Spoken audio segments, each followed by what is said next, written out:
Yo, what's going on, guys? Want to go ahead and talk to you about the reason why I haven't left the Arizona offense. Now, for those of you guys that have been following me, you know that I've dropped an ebook on this way back in August. Since Madden 21 has dropped, I've been in the Arizona offense and I've been updating it pretty much every month up until now. As you see inside the ebook right here, we do have an update that we dropped at the very end of December, first week of January, and we're going to keep updating it as the year progresses. Now, if you are still interested in this and you haven't already gotten it, go ahead, head over to maddendaily.com. It'll be one of the options for you to select right there. Now, the reason I bring this back up is I want to talk to you about the reason why I have not been able to leave this Arizona offense yet. So with that being said, let's go ahead and transition over to the gameplay. Show you in this video is a man or zone tell. And this is something that is very unique to cluster because of the fact that you can motion out your tight end spot. So for instance, I can come out in any play. So I'm going to come out in mesh to show you the concept. Now, what you want to do here is you want to pay attention to whether or not they are in man or zone, right? That's the key to this. So we're going to show you first with no auto alignment. If our opponent was to come out in the meta 2-4-5 double A gap, typically, you know, they're coming out and cover one hole, or they're going to come out in the play wheel 3 buzz. So first, let's take a look at cover one hole. This is probably your main defense you're going to see. You'll see people that come out and they'll either blitz everybody or they'll go ahead and zone out like you see here. Now, when they do this, there's a couple things that we as an offense need to look out for. We need to see if they're pressing, first of all, because if they are not pressing, we can actually get a nice one-play score. Now, I want to show you this because typically the user, if they know what they're doing, they're going to come, they're going to hover in the gap. You know, some people like to hover on the end, some people hover directly in the A gap, pretty much whatever you want to do, right? There's a couple differences in where you hover, but that's not for the purpose of this video. I want to show you what happens when you motion out your tight end spot.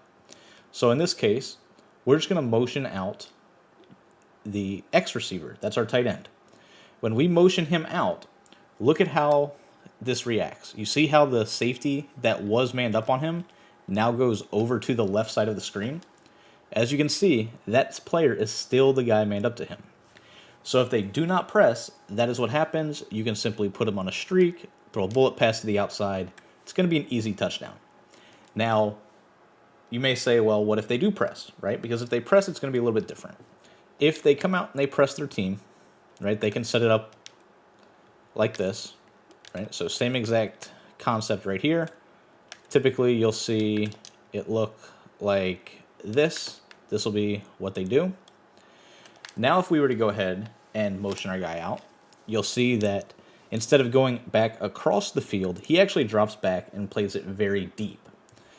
And that's key because that tells us right away that he is in either a man or a zone, but that he is generally responsible for this outside receiver. So we can take advantage of this a couple different ways, right? We could throw quick little out routes, corner routes, things that we know will beat the man coverage. Just to give you an example, you can put him on a motion slant, right? So we can motion slant him to the outside. Let me go ahead and show you this right here.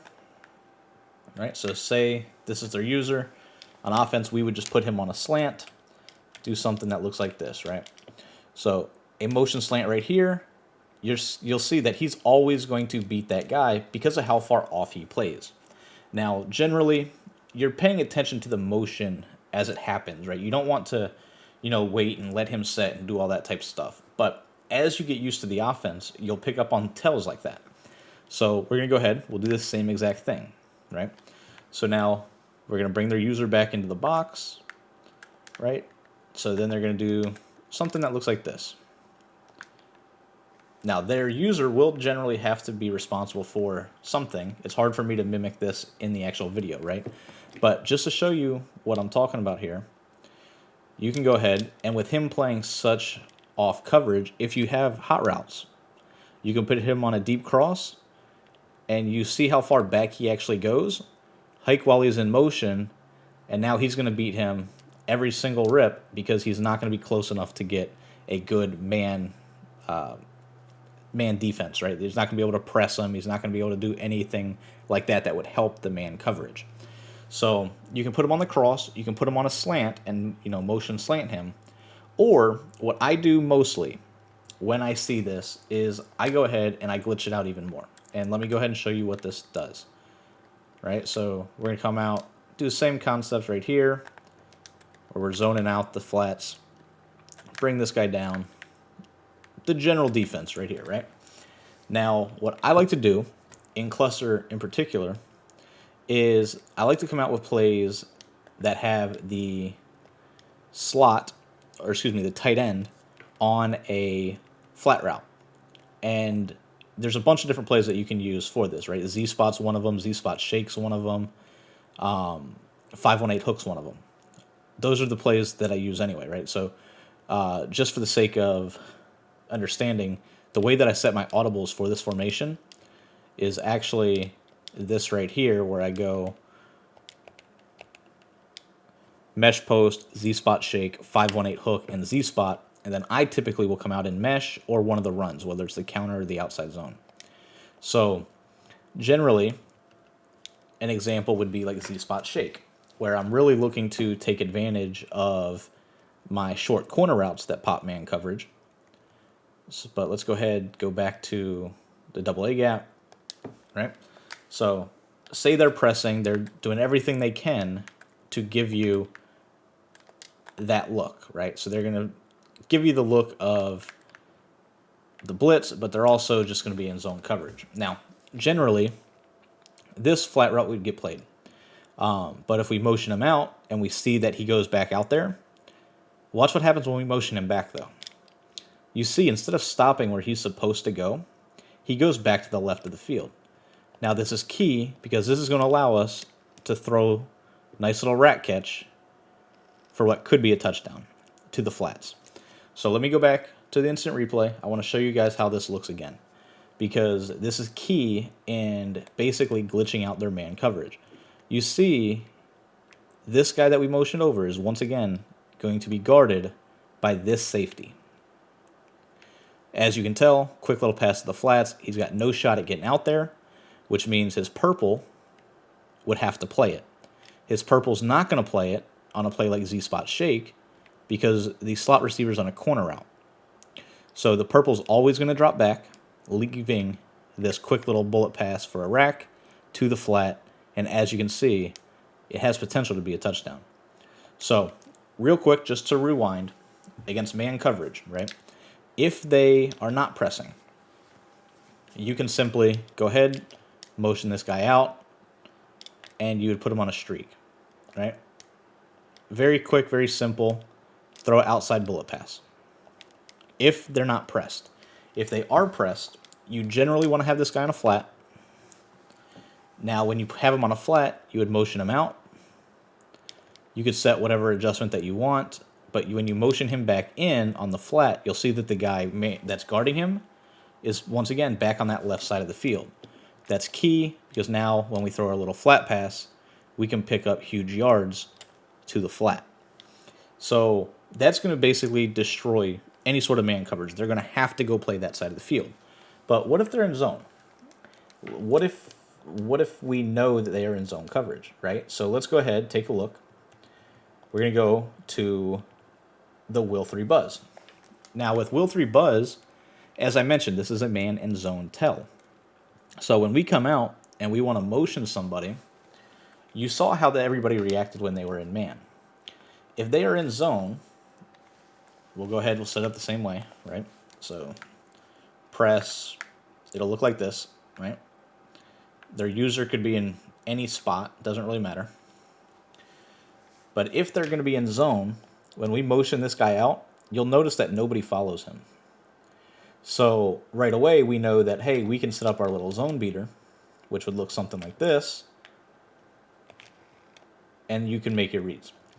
So the general philosophy behind this is if they're in man, you have two different ways of glitching it and getting the player back away from the receiver, the tight end spot. If they're in zone, nobody actually moves over unless they have it set to mana line. Now, if it is set to mana line, you can kind of trick it. So let me just go ahead and show you what I'm talking about here. So if they go to coaching adjustments, set it up to the auto alignment to be man. This is where you'll catch a little bit of people off guard, right? You can basically move their zones away from what they want to do. This is key against players that like to actually adjust. Against your normal player, it's not really going to matter too much. But against people that are actually making a lot of adjustments, right? They're going to be doing stuff like this. When you motion this guy out, you'll see nobody motions with him. Once again, it's a zone tell. So you could set up your adjustment. Now, if, for instance, and I'm going to have to click this and just throw this away. If they're not playing on their safeties, the players in the man assignments will actually move. So, as you'll see right here, say they press, you motion this guy out. You see how that safety goes and moves over? If they ever go from left to right, like that, it's zone. But it's also key because this is going to be what happens when they man align, and that's the only way to get that to happen. So if they man align, typically the guy that goes out there will be a guy that is in a mid read or some sort of hook zone. As you can see right here on this particular play, that's going to be the guy in a 3-rec. So if they were to bring this guy down and not pay attention to it, right? So say they just grab this guy and bring him down, you could set it up to where you could go with dual streaks. So you could do something that looked like this right here, where you do a flat, a fade, and 2 streaks. And you can generally be able to bomb them because they're going to have to be responsible for this deep middle of the field. And a lot of the times, they're not going to be expecting that. They're going to think that this player right here is actually going to be a guy that is in the deep zone. So a lot of the times, they will give up the streak right up the middle. So just to give you kind of an example of how this would look, you would have the inside streak right there. Something for you to look out for. That is something that happens a lot when I face people because they're not used to me being able to manipulate their zones. And that's what I wanted to showcase, is not only is there a man zone tell that you can pay attention to and figure out as you get used to running this offense, but you can also move their players around to the where they're trying to adjust and they're using quick adjustments and not looking at their play art. You can get some free, easy touchdowns because they're going to have things that they are not expecting happen, especially when we're sending their players, back to the left or we're sending them far out to the right, when generally they're thinking they should be somewhere else on the field. So that's pretty much it for this video, guys. I hope you enjoy it.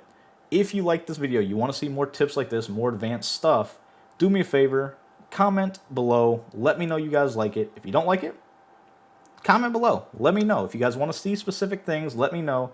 As I mentioned, I'm trying to get this YouTube popping. Somehow, I'm losing subscribers by posting videos. Doesn't make any sense to me, but hopefully the guys that are following, that are subscribed, that are watching these videos, hopefully you like it, and I'll catch you guys next time.